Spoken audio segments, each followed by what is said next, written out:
আব্বা আপনি একবার চেয়ে দেখেন, আব্বা আব্বা বলে আমার নবী ডাকতে লাগে, কিন্তু আব্বা আব্দুল্লাহ আমার নবীর ডাকে সাড়া দেয় না, আমার নবীকে গায়ে মুহাম্মদ বলে ডাকে না।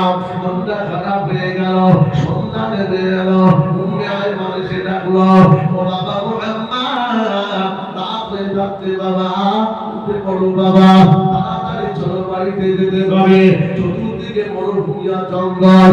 ও বাবা মুহাম্মদ, তাড়াতাড়ি চলো, জঙ্গলে রাস্তা হারিয়ে গেলে বিপদ হয়ে যাবে বাবা। তোমার মা আম্মা আমেনা ঘুমিয়ে রয়েছে বাবা, এত টাকাটা কি বলি না, তাড়াতাড়ি মাকে ডেকে নিয়ে তাড়াতাড়ি চলো। আল্লাহ নবী 2 বছরের মাসুম বাচ্চা, আমার নবী এসে দেখলো মা জননী আম্মা ঘুমিয়ে আছে, মাকে ডাকতে লাগলো, ও মা জননী, মা উঠে পড়ুন মা, তাড়াতাড়ি চলো, সন্ধ্যা হয়ে যায়, রাস্তা হারিয়ে যাবে, বিপদের আশঙ্কা আছে। কিন্তু মা আমেনা ঘুমটা ভাঙে না, আমেনা আর ডাকে সাড়া দেয় না। উম্মে আয়মান দাঁড়িয়ে দাঁড়িয়ে কাঁদে, ও বাবা মুহাম্মদ রে, যত টাকা ডাকো না কেন, তোমার মা আমেনা আর জাগবে না, তোমার মা আমেনা ইন্তেকাল হয়ে গিয়েছে। 2 বছর বয়সে আমার নবী মাকে হারালো। আল্লাহ নবী দুনিয়াতে আসার আগে নিজের আব্বা আব্দুল্লাহকে হারিয়ে ফেললো।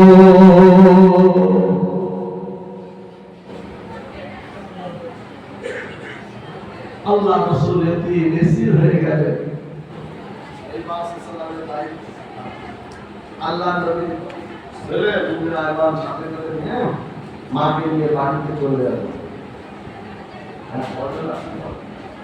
আব্বার মা যা দেখতে গেলেন নবীজি আম্মা তার সাথে, আম্মা তার বিদায় নিল ফিরে আসার পথে। আব্বা আম্মা বিদায় নিলেন আল্লাহর দরবারে, তুমি তো মুহাম্মদ নবী কামলিওয়ালা, ও গো মা আমেনা তোমার কোলে ভারে, রহমত খোদা পড়ে জোরে জোরে। বলুন আল্লাহু আকবার, সবাই মিলে বলুন আল্লাহু আকবার। বাড়িতে চলে আসা হলো, আমার নবীর দাদা আব্দুল মুত্তালিব দায়িত্ব নিল। রাসূলুল্লাহ পরে যখন হলো আব্দুল মুত্তালিব চলে গেল। ও আমার ভাইজানেরা, দেখতে পাওয়া যায় আমার নবীর চাচা আবু তালিব আমার রাসূলুল্লাহর দায়িত্ব নিয়ে নিল। রাসূলুল্লাহ পরবের দিনে দাওয়াত দিল, ইসলামের প্রচার প্রসার করল, আগে আগে সবাই এলো। যে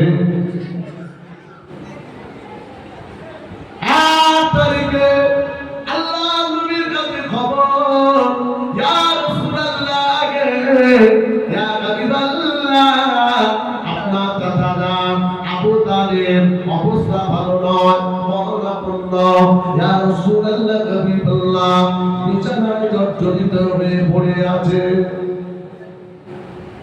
চাচার কাছে দিলে দাওয়াত দিয়ে যাচ্ছে, গুটি গুটি গুটি গুটি পায়ে আল্লাহ নবী চাচার মাথার কাছে বসে, চাচা যান, ও চাচা যান। শেষ জীবন আপনি দেখছেন সবাই মেনে নিয়েছে, কিছু মানলো না। আল্লাহকে আল্লাহ বলে জমিন আসমান কায়নাত যার আইন অর্ডার লতা, তিনি বলেন আমাদের এক আল্লাহ। জোরে বলুন সবাই, জোরে বলুন সুবহানাল্লাহ। চাচা একবার শুধু লা ইলাহা ইল্লাল্লাহ এই কলমাটাই বাক্যটা একবার পড়ে দেন, আপনার ভাতিজা কথা দিচ্ছে আপনাকে নিয়ে আল্লাহ জান্নাতে যাবে। সুবহানাল্লাহ। চাচাকে বুঝাতে মুসলমান বাড়ির ছেলেরা নওজোয়ানেরা যুবকেরা পাকের প্রেমিকেরা হঠাৎ করে দেখতে পাওয়া যায় বেঈমান আবু জেহেল এসে আগে আবু তালেবকে বলতে লাগলো, বাবা আবু তালেব, তুই কি তোর নিজের বাপ দাদাকে অপমান অপদস্থ করে আজকে দুনিয়া থেকে বিদায় নেবে? ওরে আবু তালেব, মুহাম্মাদের কথা নেবি না, মুহাম্মাদের কথা শুনবি না। যখন আবু তালেবকে কথা বলতে লাগলো, আবু তালেব আক্রান্ত মন নিয়ে আমার কথা নবীর মুখের দিকে তাকিয়ে বলল, ও বাবা ভাতিজা মুহাম্মদ, মানতে পারলাম না বাবা, ক্ষমা করে দিও বাবা, আমার বাপ দাদা 14 মুর্শিদের ধর্ম ওটাকে ত্যাগ করতে পারলাম না। ও বাবা মুহাম্মদ, ক্ষমা করে দাও বাবা। চাচা বলল, আমি পারলাম না। আল্লাহ নবীর মনটা খারাপ হয়ে গেল। চাচা আবু তালেব চলে গেল। আমার নবী কলিজা ফেটে যায়।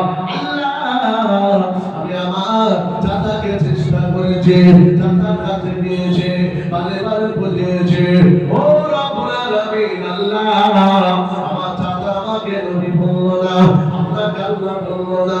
আমার নবীর মনটা খারাপ হয়ে গেল। আমার বংশের কেউ কি আমাকে নবী বলবে না? একবারও কি আল্লাহ আল্লাহ বলবে না? আমার নবীর মনটা খারাপ হয়ে যায়।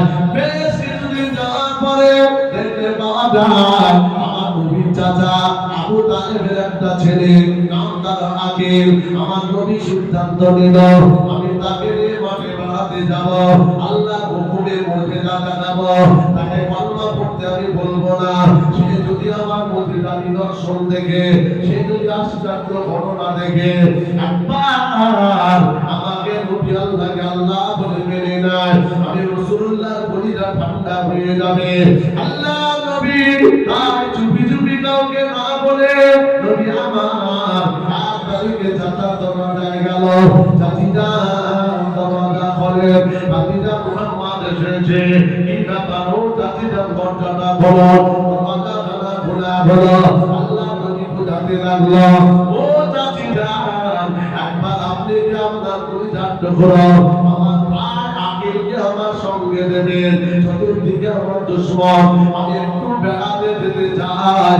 ও চাচিদা, একা একা যেতে কেমন লাগে, তাই ভাইকে নিয়ে যেতে চাই, আপনি যদি হুকুমটা দেন। আল্লাহ নবী চাচিদা আর কিনা হুকুম দিয়ে দিল, ও বাবা আকিল চলে যাও বাবা, চাচিদা মুহাম্মাদের সঙ্গে যাও। দুনিয়া তোর বাপ নাই, দুনিয়া তোর মা নাই, দুনিয়া তোর চাচা নাই, দুনিয়া তোর দাদু নাই। ও বাবা আকিল দে, ভাই মুহাম্মাদের সঙ্গে যাও, খবরদার বেয়াদবি করবি না। আল্লাহ নবীর সঙ্গে চাচা ভাইকে নিয়ে আমার নবী মাঠের দিকে রওনা দিল।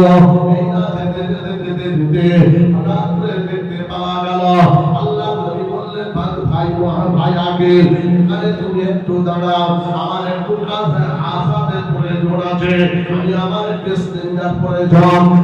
আর কিনা আকিল দাঁড়িয়ে রইল।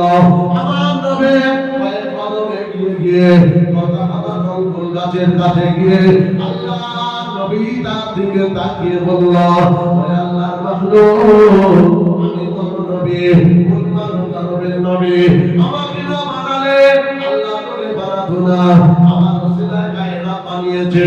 আমি রাসূলুল্লাহ বলছি রে, একবার আমার প্রয়োজন মেটানোর জন্য আমি নবীকে একটু পর্দার ব্যবস্থা করে দে।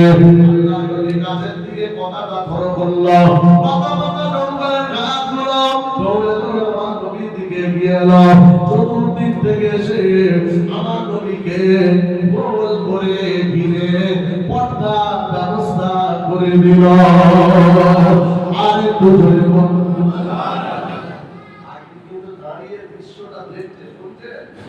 চাচা যখন হলো না, ছেলেটাকে চেষ্টা করছে, তাকে বলবো না কলমা পড়, যদি মুজিজা দেখে, নিদর্শন দেখে, সে যদি স্বয়ং ফিরে আসে, যে আকিল দাঁড়িয়ে দাঁড়িয়ে যখন দেখছে ব্যাপারটা কি হলো, ভাই মুহাম্মদ বলতো আর গাছ লতা পাতা দৌড়ে চলে এসে পর্দা করে ফেললো। সুবহানাল্লাহ বলে ইমাম এই গুরুপাত খাবে না খাবে হ্যাঁ মাথা খারাপ হয়ে যাবে। ইভেন আমার যদি মুরিদকে বলে বাবা এই লোটাটা ভর্তি করে নিয়ে আয়, মুরিদ যখন আনাসা করে গিয়ে লোটাটা ভর্তি করলো, লোটার ভেতরে গোটা আনাসা করে পানি আল্লাহ ঢুকিয়ে আনাসাগরটাকে শুকিয়ে দিল। বুঝতে পারছেন না? আগে কিন্তু ভাবছি যে তাহলে তিনি যে নবীটা কি করে কথা সত্য, মুহাম্মদ রাসূলুল্লাহ তিনি হলেন সত্য নবী।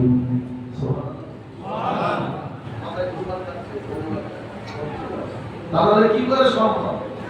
আগে থেকে এটাও শিক্ষা পাওয়া গেল যে আপনি যেখানে সেখানে চেনে চেনে বসলে যেখানে সেটা আরাম। কথা ঠিক বলছি না ভুল বলছি? আগে সিদ্ধান্ত নিল যে আমি মুহাম্মদ ভাইকে নবী বলে মেনে নেব। এই সিদ্ধান্তে যখন চাষতে ভাই আকি আন্তারের উপনীত হলো, সঙ্গে সঙ্গে যে ইবলিস আমাদের বন্ধু না, আমাদের শত্রু, কঠিন দুশমন। ইন্না শাইতানা ইয়াজরি মিনাল ইনসানি মারদান, মানে রক্তের শিরা অঙ্গশিরা চলা ক্ষমতা কে দিয়েছে? আল্লাহ। ইবলিসকে যেমন বলেছে জাহান্নামে নিয়ে যাবি, আবার ইবলিসকে আল্লাহ এটাও বলেছে আমার বান্দা একবার আল্লাহ বলে যদি আমার দিকে ফিরে আসে সব পাপ করে আমার চলে যায় না।